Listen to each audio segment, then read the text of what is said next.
Halo teman-teman, perkenalkan nama saya Yohanes dengan NIM 23010039. Saya Tinawati Pasaribu dengan NIM 2301001011. Oke, jadi di sini kita akan membahas sedikit tentang RF energy harvesting. Kalau di sini kami menggunakan sinyal dari Wi-Fi. Nah, mungkin teman-teman pada bertanya, apa sih radio frekuensi energi harvesting ini? Radio energi harvesting ini merupakan teknik pemanfaatan energi dari sinyal gelombang radio yang ada di lingkungan sekitar kita. Kemudian, kita menyarahkannya menjadi tegangan DC, lalu menyimpannya pada media penyimpanan seperti superkapasitor. Nah, pada tugas ini, kami memilih radio frekuensi energi harvesting pada sinyal Wi-Fi. Berikut penjelasannya. Nah, yang pertama itu ada di sini sumber radio frekuensinya, yang dimana sumber ini masih bermuatan AC.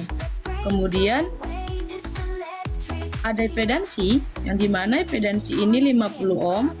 Kenapa impedansi 50 ohm digunakan?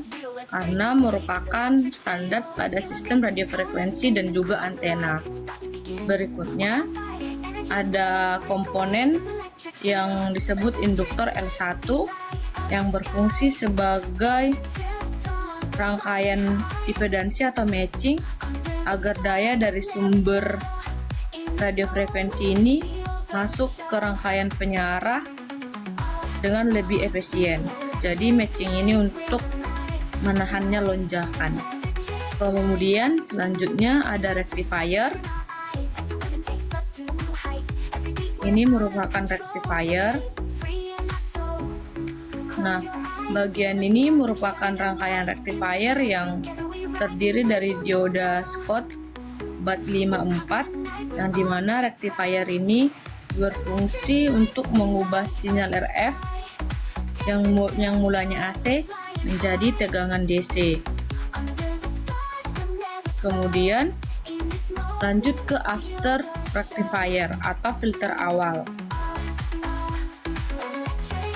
Nah, setelah proses penyarahan tadi, kapasitor ini berfungsi sebagai filter awal untuk meratakan tegangan DC hasil rectifier. Berikutnya ada multiplier. Ini ada multiplier.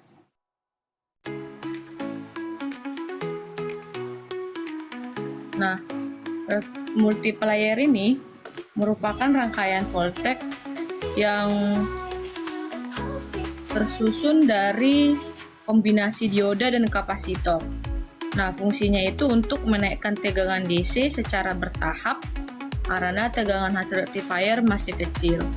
Jadi, dia itu untuk menaikkannya secara perlahan-lahan.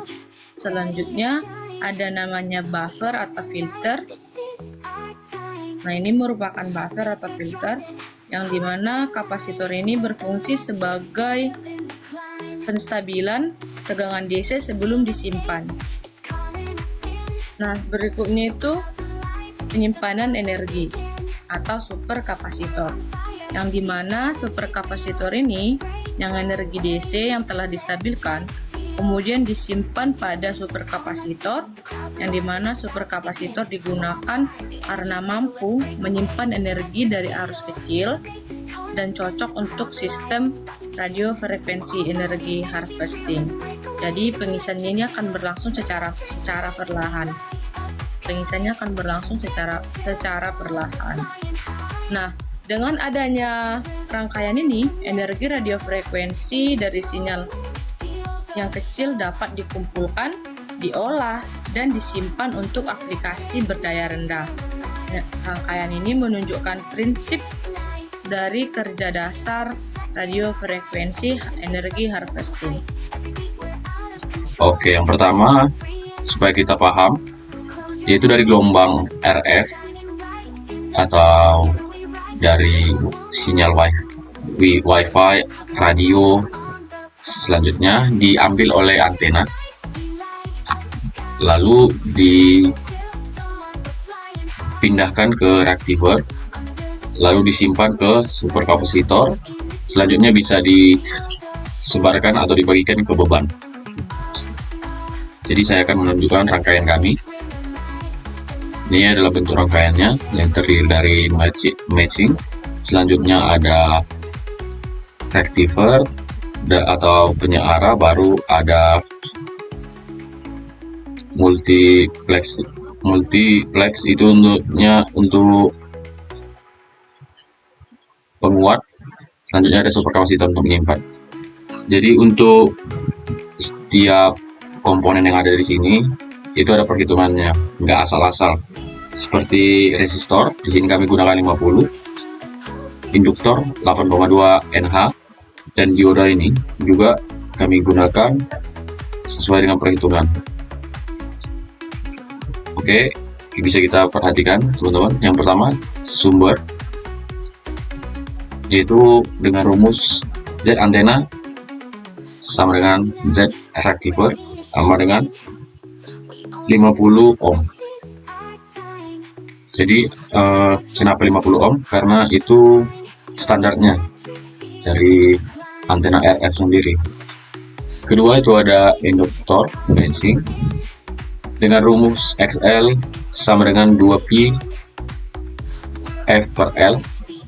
Jadi XL ini sama dengan 50, L sama dengan 52 dibagi 2pi per F. Jadi didapatkan untuk induktornya 3,3 sampai 8 NH. Bisa kita perhatikan induktornya 8,2 NH yang digunakan di sini.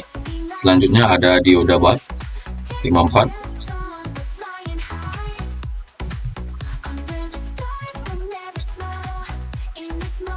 Kenapa digunakan? Karena tegangan untuk menyalakannya rendah, yaitu 0,2 sampai 0,3 volt.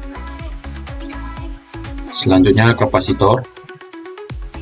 Di sini dipilih 10 NF. Jadi ada rumusnya juga.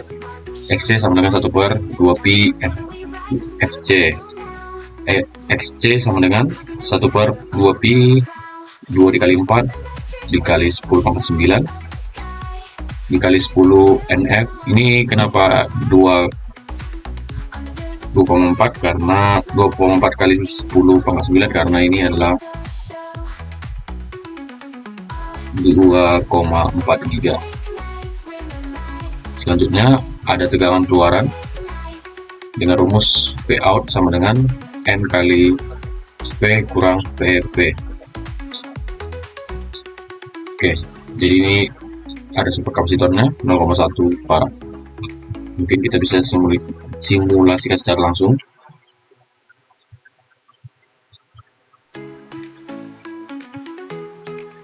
Oke, bisa kita perhatikan dari sumber. Ini adalah hasil keluarannya dan grafiknya.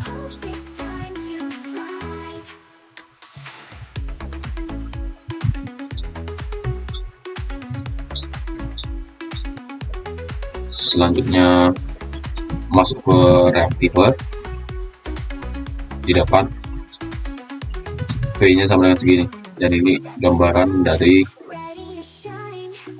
grafiknya atau sinusoidal.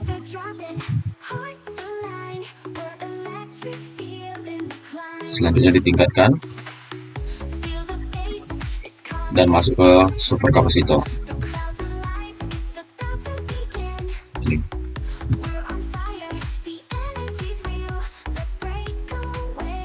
Jadi dari yang kami buat ini